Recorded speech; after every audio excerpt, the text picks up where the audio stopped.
Salut tout le monde et bienvenue pour cette nouvelle vidéo. Que dire, c'est un jour historique. C'était déjà historique quand on a battu la Belgique il y a quelques jours, puisque c'était le premier match qu'on a gagné depuis 1998. Mais là c'est la première fois qu'on se qualifie en 8e depuis 1986, la Coupe du Monde qui s'est déroulée au Mexique, la fameuse Coupe du Monde qui a remporté l'Argentine de Diego Armando Maradona. Et là, on réalise l'exploit, et non seulement l'exploit, mais aussi de se qualifier en tant que premier du groupe.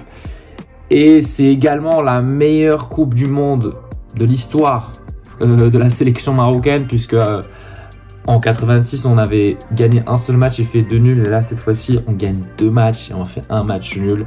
7 points, premier du groupe. La Croatie termine 2e.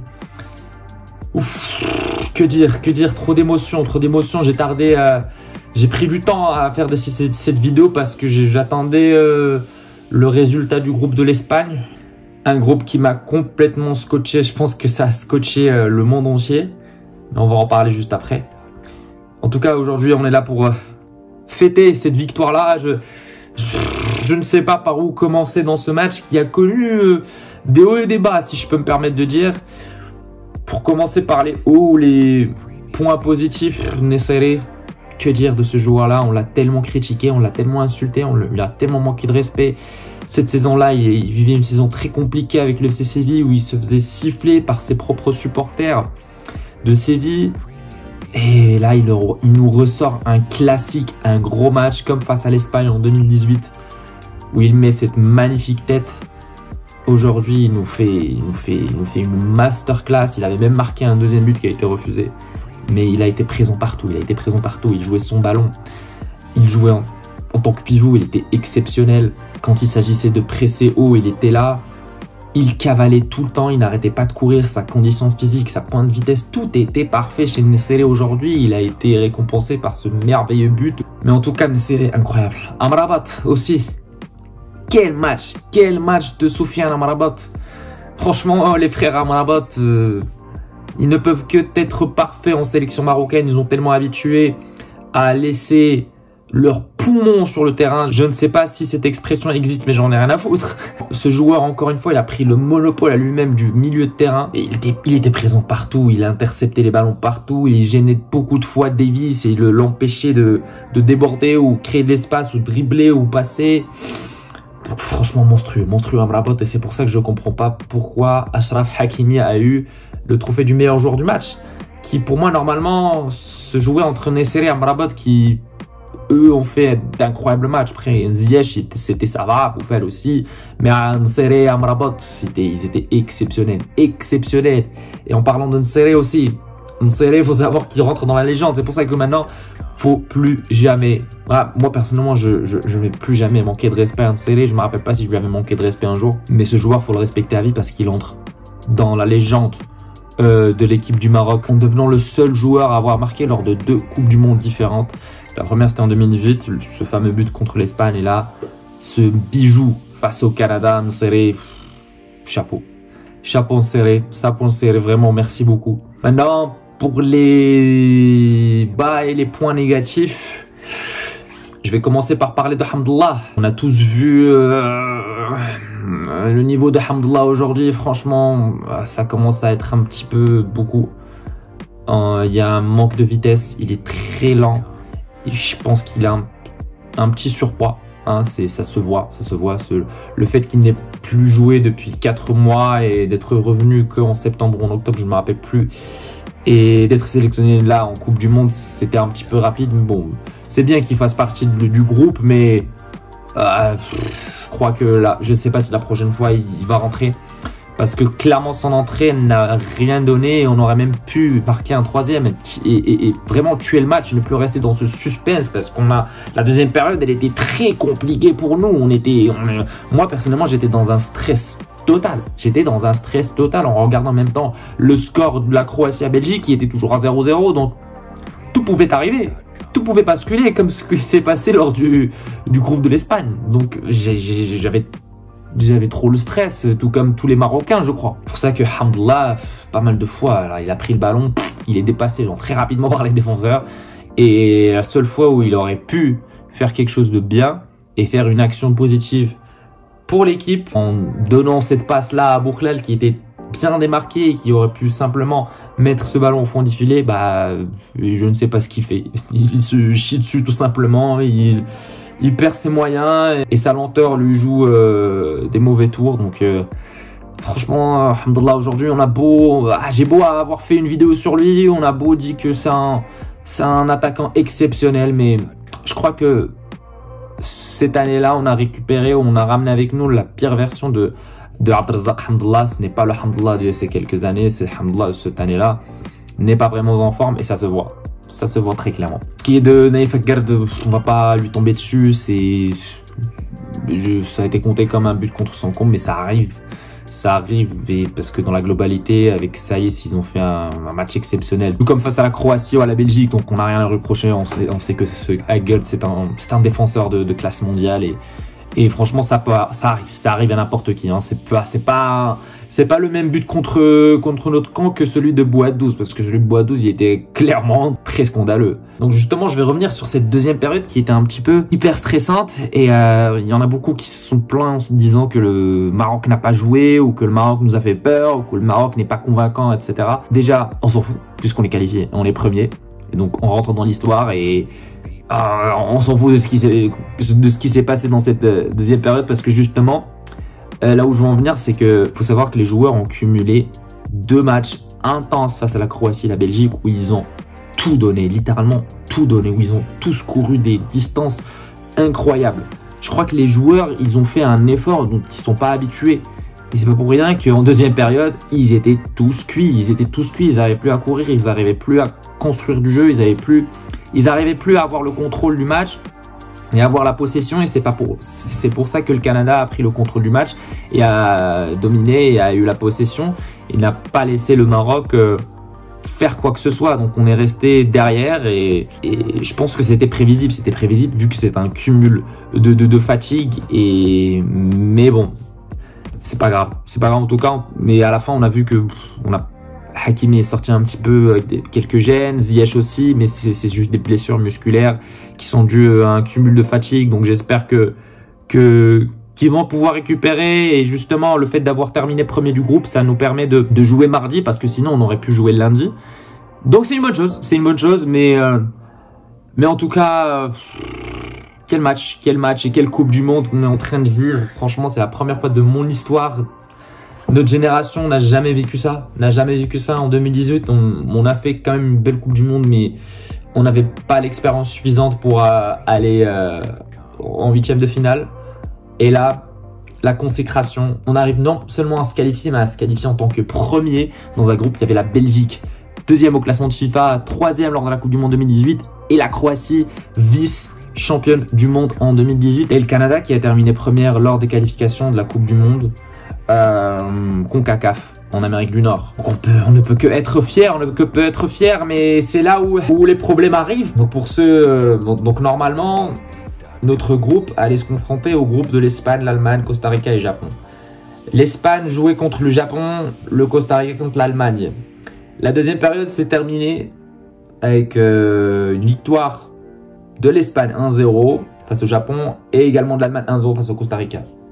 Et c'est qu'en deuxième période où tout a basculé. Le Japon a fait une remontada sur l'Espagne et a terminé le match en battant les Espagnols 2-1, ce qui leur a permis de terminer le groupe premier.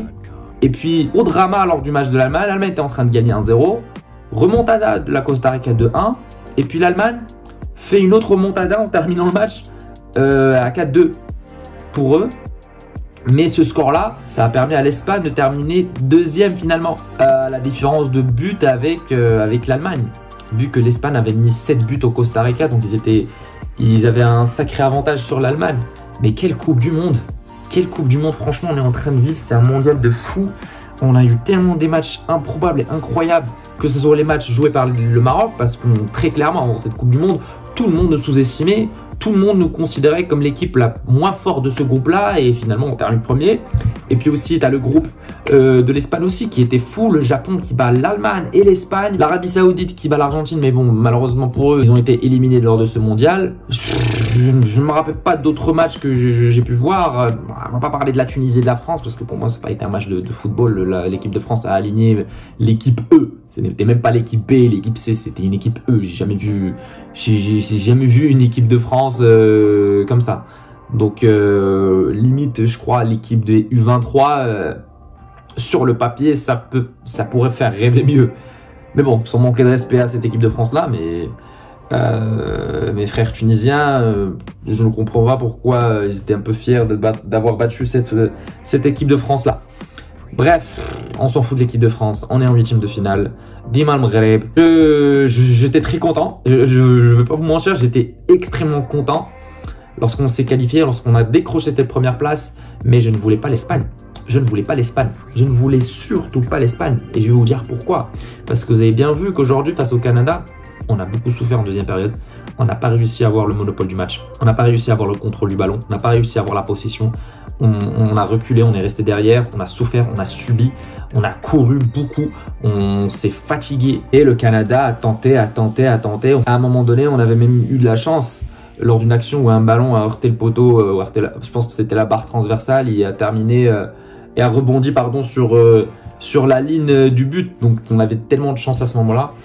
Et puis après, ils ont raté pas mal d'occasions, mais on est resté en bloc, on a défendu en bloc, on a fait en sorte de ne pas faire la même erreur contre première période et avoir laissé un peu d'espace. Et l'erreur de Hakimi qui a permis au Canada de marquer. Mais contre l'Espagne, les gars, l'Espagne, c'est les kings et les rois de la possession. L'Espagne, c'est le Barça déjà. Ils ont 7 ou 8 joueurs du Barça qui sont quasiment tous titulaires, sauf Ansu Fati, je crois, si je ne me trompe pas. Donc, tu as Jordi Alba qui joue. Ah ouais, Eric Garcia ne joue pas, je crois. Donc, tu as Jordi Alba qui joue, Busquets, Pedri, Gavi. Et puis voilà. Donc, ça sera très, très intéressant ce match contre l'Espagne. Et je crois qu'on va beaucoup souffrir. Et on n'aura pas beaucoup le ballon. On n'aura pas le contrôle du match. On n'aura certainement pas la possession. Mais comme dirait notre Raslavoka national, on s'en fout nous, du spectacle, on s'en fout d'avoir la possession, on s'en fout de jouer. Nous, ce qui compte, c'est les 3 points. Nous, ce qui compte, c'est la victoire. Et c'est ça la mentalité qu'il faut instaurer dans la tête des Marocains. Et il dit cette fameuse phrase aussi, le football aujourd'hui, c'est l'efficacité. Et j'espère que ça va porter ses fruits contre l'Espagne. Parce que l'Espagne annonce déjà la couleur. Avant même qu'un match commence, on sait que l'Espagne va avoir la possession et va contrôler le match et va essayer de faire déjouer l'adversaire et de le faire souffrir. Et nous, on va probablement subir beaucoup, probablement on va être extrêmement fatigué, on va probablement souffrir beaucoup, on va probablement courir et de longues distances. Donc ça sera très compliqué. Ça sera très compliqué parce que j'aurais bien aimé qu'on joue contre le Japon. Je vais pas vous mentir, même si bon, le Japon, ils ont battu l'Allemagne, ils ont battu l'Espagne. Mais l'Espagne reste quand même l'Espagne. Les gars, l'Espagne a des joueurs de classe mondiale, a des joueurs qui jouent dans les meilleurs clubs européens. Donc, ils sont capables de tout. Et c'est pas la même Espagne de 2018 déjà. C'est pas la même Espagne de 2018 parce que certes, oui, on a une revanche à prendre parce qu'en 2018, c'était le match du fameux VAR is bullshit. Mais là, cette fois-ci, il n'y aura pas de VAR is bullshit. Mais encore une fois, c'est pas la même Espagne parce qu'à cette époque-là, c'était une fin de cycle. Iniesta était un peu vieux, Ramos aussi, Piqué, David Silva. Il y avait qui d'autre? Je sais pas s'il y avait Diego Costa, je crois. Oui, il est un vieillissant aussi. Donc il y avait beaucoup de joueurs qui étaient en fin de cycle dans cette équipe d'Espagne, ce qui a fait que le Maroc a senti qu'il y avait une possibilité et en plus c'était un match sans enjeu pour nous et donc on l'a joué comme le match qu'a joué Canada aujourd'hui. On n'avait pas de pression, donc on est rentré pour faire mal, on est rentré pour jouer. On voulait pas subir et laisser l'Espagne gagner parce qu'on était out du mondial. Donc là, ça sera différent, ça sera un autre scénario. Du coup, j'appréhende énormément et là, ça commence à redescendre et c'est déjà redescendu, les gars. Donc, je ne sais pas si ma joie de cette qualification historique va être perçue ou vue lors de cette vidéo, mais comme je vous dis, j'ai pas fait la vidéo à chaud, j'ai attendu la fin des matchs du groupe de l'Espagne et pour parler du potentiel adversaire du Maroc déjà, et voilà, donc on va aller souffrir contre l'Espagne. Et pour info, je suis maintenant en Espagne, je suis à Madrid. Donc je peux vous dire que si on bat l'Espagne mardi, j'espère juste qu'il n'y aura pas les mêmes débordements qu'il y a eu en Belgique. Je l'espère. Je l'espère parce qu'il y a une énorme communauté marocaine ici en Espagne, ou à Madrid. Ceux de Barcelone, je crois, ils sont beaucoup plus dangereux. Donc je croise les doigts et j'espère qu'il n'y aura pas ce genre de débordement et de violence. Moi, personnellement, j'aimerais bien qu'on gagne, forcément. Ça serait historique encore une fois. On va se qualifier en quart et on va rejoindre, je crois, le Ghana en étant les deux seules équipes africaines à s'être qualifiées en quart. Mais là, on ne parle pas de quart. Mais en tout cas, j'aimerais bien que ça se passe. Et j'aimerais juste qu'on célèbre. Moi, personnellement, si ça arrive, je vais sortir et je vais trouver un endroit où on va célébrer calmement. Et bon, je m'emballe un peu trop, je crois. Du coup, c'est tout, les gars. Encore une fois, c'est un mondial de zinzin. C'est un mondial de fou furieux. Mais c'est bien, c'est pour ça donne un peu, ça donne un peu de peps, ça donne un peu d'originalité. C'est bien, ça rend les matchs imprévisibles et ça endette également beaucoup ceux qui font les paris sportifs. Donc bon, c'est fou ce qui est en train de se passer. Les gars, on termine cette vidéo.